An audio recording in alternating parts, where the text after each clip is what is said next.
Welcome back. You're watching Power Lunch. Power Pack guests here on Power Lunch for you. We've got Puneet joining us. Talk to us about your 1,000 crore rupee expansion plan, Puneet.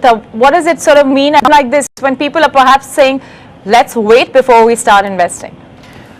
CapEx plans were conceived 2 years ago, and we have completed most of our 2,000 CapEx across the two group companies, Dalmia Cement Bharat and OCL.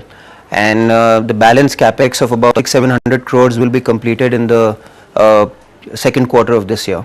So I think we have created capacity at the right time to leverage the growth which is expected in the country based on a stable UPA government and a strong infrastructure expected from the government.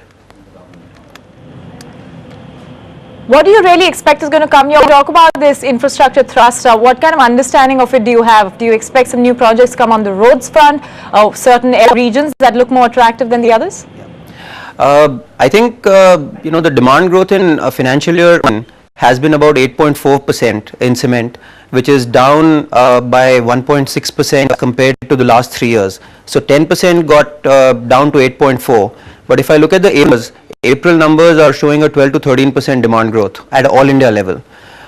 We feel that in market, which has a very strong UPA government now, like Andhra Pradesh, Congress has retained power with thumping majority. Kerala, Congress-backed government. Even in Tamil Nadu, we have a strong UPA government. South has been showing a demand growth which is about 2 percentage points above all India level, and we believe that the progressive governments in the south and the past track record of these governments on development, south will do better than rest of the country. I believe that the entire country is likely to do well, and there are pockets like Delhi which are showing above 30% demand growth because of the Delhi airport and the Commonwealth Games. We are also seeing very good demand growth in Maharashtra because of large spending on expressways, etc.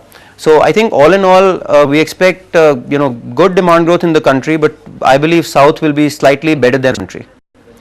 On the infrastructure side, Mr. Kamal Nath is now the roads and highways minister, and I hope he will look at the proposition to build concrete roads in the country more aggression.